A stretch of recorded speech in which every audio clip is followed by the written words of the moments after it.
کیسی تیری خود غرضی سیریل آنے والے ایپیسوڈ میں آپ دیکھیں گے شمشیر مہک کو گھر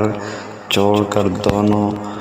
اپنے دوست کے پاس جاتی ہے اور ادھر رہتی ہے۔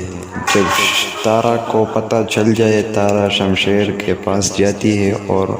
اس کو بولتی ہے میں بابا کو مان لیتا ہوں، تم آ جاؤ اپنے گھر اور مہک بھی ساتھ لے کر آؤ۔ لیکن وہ دونوں شمشیر بہت زیادہ غصہ ہو جاتا ہے اور تارا کو بولتے ہیں میں کبھی زندگی بھی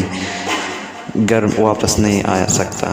اس لیے بابا صاحب نے سب کچھ غلط کیا تھا، میرے بیوی کو مارنے کی کوشش کر رہا تھا لیکن اللہ اس نے بچا لیا۔ جب شمشیر نے گھر چھوڑا تھا ماں بہت پریشان تھا شمشیر کا، اور شمشیر پر مہک کے باپ کے پاس چلا گیا اور مہک کے باپ کے پاس ہاتھ جوڑ کر معافی مانگتا تھا کہ میں نے آپ کے ساتھ بہت زیادتی کی ہے، بہت بدتمیزی کی ہے، مجھے معاف کر دینا، سب کچھ جو غلطی تھا وہ میرے باپ کا تھا۔ اور شمشیر کی جو ماں ہے وہ بہت زیادہ پریشان ہے اور شمشیر کا جو باپ ہے وہ بہت غصہ ہے، اس لیے غصہ ہے جو شمشیر نے گھر چھوڑا اور اس کا باپ کی بات نہیں مانی۔ لیکن شمشیر اپنی ماں کو بولتی ہے میں کبھی بھی زندگی میں اس گھر پر میں واپس نہیں آ سکتا، اس لیے جو باپ آپ نے ہمارے ساتھ اور مہک کے ساتھ کیا تھا، ہمارے باپ نے ہماری زندگی تباہ کیا تھا اور میں نے مہک کی زندگی تباہ کیا تھا، اس لیے شمشیر اور مہک دونوں شمشیر اپنے دوست کے پاس جاتی ہے اور ادھر دوست کو بولتی ہے مجھے کوئی گھر کا انتظام کرو۔ وہ شمشیر کو بولتی ہے اچانک تم کو کیا ہوگا، اپنا گھر کیوں نہیں جاتے؟ شمشیر اس کو بولتی ہے سب باتیں چھوڑ دو، مجھے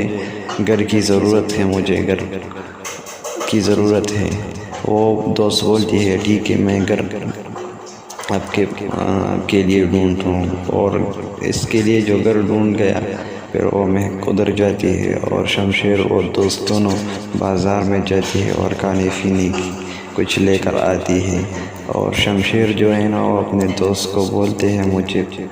کوئی نوکری کی ضرورت ہے، مجھے نوکری چاہیے۔ وہ دوست شمشیر کو بولتی ہے تمہیں نوکری کی ضرورت ہے، تمہارے پاس اتنے پیسے، اتنی گاڑی، اتنا بڑا گھر، تم نوکری کا کیا کرو گے؟ وہ شمشیر بولتے ہیں بس دوست مجھے نوکری کی ضرورت ہے، میں نے بتا دیا، اب تمہارا مرضی، میرے لیے کچھ نوکری ڈھونڈ لو۔ اس کے لیے پھر ایک نوکری ڈھونڈ گیا، وہ اس کا 30,000 تنخواہ تھا۔ وہ شمشیر اپنے مہک کے بات نہیں سنتے، اس لیے مہک اس کو بولتی ہے تم اپنے گھر جا سکتے ہو، مجھے کوئی ضرورت نہیں آپ کی، تم اپنے ماں باپ کے پاس چلے جاؤ۔ شمشیر اس بات پر بہت غصہ ہو جاتا ہے اور مہک کو ہاتھ پکڑ کر بہت زور سے اور گھر سے نکلتی ہے پھر دونوں نکلتی ہے تو شمشیر کی کزن سڑک پر کھڑا ہوتا ہے۔ اس کے بعد آنے والے ایپیسوڈ میں آپ دیکھیں گے۔